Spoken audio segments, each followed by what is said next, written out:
ఓవరాల్గా తెలంగాణ పంచాయతీ ఎన్నికల్లో BJP సఫలమైనట్ట విఫలమైనట్ట? Results party అంచనాలకు అనుగుణంగా వచ్చాయా లేదా? పార్టీ బలం బలహీనతలు రెండూ ఎన్నికలు బహిర్గతమయ్యాయా? పార్టీ నేతల అంతర్గత పోరు ప్రభావం ఫలితాలపై ఏ మేరకు పడింది? ఈ పనితీరుతో రాష్ట్రంలో అధికారాన్ని చేరడం సాధ్యమేనా?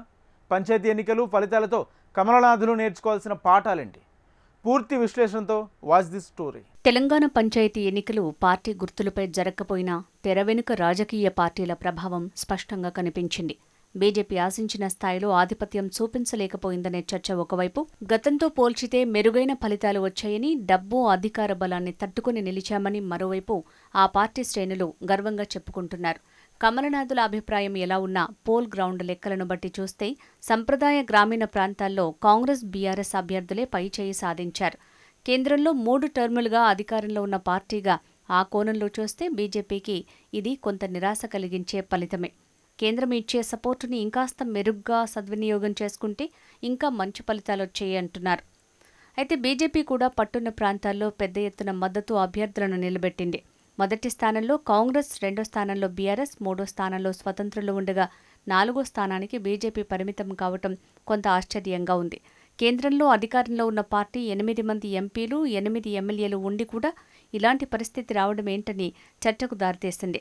దీంతో అధికార కాంగ్రెస్, ప్రతిపక్ష బీఆర్ఎస్తో పోలిస్తే బీజేపీ గ్రామస్థాయిలో ఆశించిన స్థాయిలో ప్రభావం చూపలేకపోయిందన్న అభిప్రాయం వ్యక్తమవుతోంది. అయినప్పటికీ గతం కంటే మెరుగైన ఫలితాలు సాధించామని పార్టీ నేతలు సంబరపడుతున్నారనే చర్చ జరుగుతోంది. ఓవైపు చూస్తే గతంతో పోలిస్తే కొన్ని జిల్లాల్లో బీజేపీకి వచ్చిన స్థానాలు, మద్దతు శాతం పెరగటం పార్టీకి సానుకూల సంకేతంగా చెప్పొచ్చు. పట్టణాలకు సమీప గ్రామాలు, కొత్త మండలాల్లో బీజేపీ మద్దతు క్రమంగా పెరుగుతోంది. ఇది పార్టీ విస్తరణకు బలమైన ఆధారంగా మారుతుందన్న అభిప్రాయంగా వినిపిస్తోంది. కొన్ని చోట్ల నేతలు యాక్టివ్గా పనిచేయకపోవటం, అభ్యర్థుల ఎంపిక నుంచి మొదలు క్యాడర్ను సమాయత్తం చేయటంలో వెనుకబడిపోవటం వల్ల అక్కడ కమలానికి ఆశించిన రిజల్ట్స్ రాలేదని స్పష్టమవుతోంది. అయితే బీజేపీ నేతలు మాత్రం దీనిని పూర్తిస్థాయి వైఫల్యంగా అంగీకరించడం లేదు. గత ఎన్నికలతో పోలిస్తే గ్రామాల్లో బీజేపీ అభ్యర్థుల సంఖ్య పెరిగిందని, కొన్ని ప్రాంతాల్లో సర్పంచ్, వార్డు స్థాయిలో విజయం సాధించామని చెప్తున్నారు. ఇది భవిష్యత్తు ఎన్నికలకు బలమైన పునాదిగా మారుతుందని పార్టీ వర్గాలు, నేతలు ఆశాభావం వ్యక్తం చేస్తున్నారు.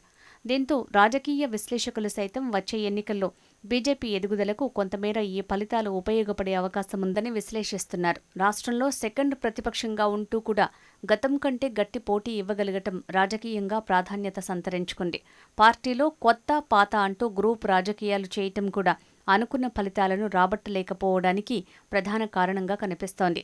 ముఖ్యంగా గ్రామస్థాయిలో నాయకత్వ సమన్వయ లోపం, నాయకుల మధ్య అంతర్గత పోరు, ఐకమత్యంగా నేతలందరూ కలిసి స్థానిక సమస్యలపై పోరాటం చేయకపోవటం పార్టీకి పెద్ద మైనస్గా మారింది. అటు కేంద్ర ప్రభుత్వ పథకాలను గ్రామీణ ప్రజల వద్దకు వెళ్లి అవగాహన కల్పించకపోవడంలో బీజేపీ నేతలు విఫలం చెందినట్టు తెలుస్తోంది. ఈ అంశాలను అధిగమిస్తే వచ్చే ఎన్నికల్లో మెరుగైన ఫలితాలు సాధించే అవకాశముంది. రాజకీయ విశ్లేషకుల మాటల ప్రకారం పంచాయతీ ఎన్నికలు అధికారికంగా పార్టీ గుర్తుతో జరిగే ఎలక్షన్స్ కాకపోయినా గ్రామాల్లో అభిప్రాయాన్ని అంచనా వేసే లిట్మస్ టెస్ట్ లాంటివి. ఈ కోణంలో చూస్తే బీజేపీకి ఇది సంపూర్ణ విజయం కూడా కాదు, పూర్తి విఫలం కూడా కాదు అనే భిన్న అభిప్రాయాలు వ్యక్తమవుతున్నాయి. బీజేపీ కొన్ని జిల్లాల్లో ఎలాంటి ప్రభావం చూపలేదంటూ పార్టీలో చర్చ జరుగుతోంది. ముఖ్యంగా నల్గొండ, ఖమ్మం, మెదక్, మంచిర్యాల, సంగారెడ్డి, నాగర్ కర్నూల్, గద్వాల ప్రాంతాల్లో ఆశించిన స్థాయిలో ఫలితాలు రాలేదంటూ పార్టీ నేతలు చర్చించుకుంటున్నారట. ఇదిలా ఉంటే కొన్ని జిల్లాల్లో మాత్రం బీజేపీ మెరుగైన ఫలితాలు సాధించిందట. ముఖ్యంగా నిర్మల్ జిల్లాలో బీజేఎల్పీ నేత మహేశ్వర్ రెడ్డి, మిగతా ఎమ్మెల్యేల పనితీరు ప్రభావంతో 213 సర్పంచులు గెలవగా, రెండో స్థానంలో కరీంనగర్లో బండి సంజయ్, ఈటెల పనితీరు, తర్వాతి స్థానాల్లో నిజామాబాద్లో ఎంపీ అరవింద్, ఎమ్మెల్యేల పనితీరు, ఉమ్మడి పాలమూరు జిల్లాలోని నారాయణపేట, కల్వకుర్తి, మక్తలలో ఎంపీ డీకే అరుణ ప్రభావం, ఎంపీలు కిషన్ రెడ్డి, కొండా విశ్వేశ్వర్రెడ్డి సొంత జిల్లా రంగారెడ్డిలో గతం కంటే ఎక్కువ సర్పంచ్ స్థానాలను గెలుచుకున్నట్టు తెలుస్తోంది. ఫైనల్గా తెలంగాణలో గ్రామ పంచాయతీ ఎన్నిక ఫలితాలు చూస్తే 31 జిల్లాల్లోని 12,733 సర్పంచుల్లో ఇందులో 7,010 స్థానాల్లో కాంగ్రెస్, 3,502 స్థానాల్లో బీఆర్ఎస్ గెలవగా బీజేపీ 688, ఇతరులు 1,505 స్థానాల్లో గెలిచారు. ఏదేమైనప్పటికీ గతం కంటే ఎక్కువ సర్పంచ్ స్థానాలు గెలిచామని, దీంతో పార్టీలో జోష్ నింపిందంటూ నేతలు, కార్యకర్తలు చర్చించుకుంటున్నారు. మొత్తానికి తెలంగాణ పంచాయతీ ఎన్నికల్లో బీజేపీకి ఇది సంపూర్ణ విజయం కాదు, అలాగని పార్టీ స్థాయి పరాజయం కూడా కాదు. పార్టీకి ఉన్న బలహీనతలను గుర్తించి గ్రామస్థాయి వ్యూహాన్ని పటిష్టం చేసుకునే అవకాశం ఇచ్చిన ఎన్నికలుగా చెప్పొచ్చు. రాబోయే స్థానిక సంస్థలు, అసెంబ్లీ ఎన్నికలకు ఈ ఫలితాలు బీజేపీకి పాఠాలుగా మారనున్నాయి. మొత్తంగా చూస్తే గ్రామీణ రాజకీయాల్లో బలపడాలంటే బీజేపీ ఇంకా దీర్ఘకాలిక వ్యూహాలు అమలు చేయాల్సిందే. పంచాయతీ పోరులో జరిగిన లోటుపాట్లను గుర్తించి తిరిగి రాబోయే ఎంపీటీసీ, జెడ్పీటీసీ ఎన్నికల కోసం మరింత పక్కా ప్లాన్తో సిద్ధమవుతుందా లేదా అనేది వేచి చూడాల్సిందే.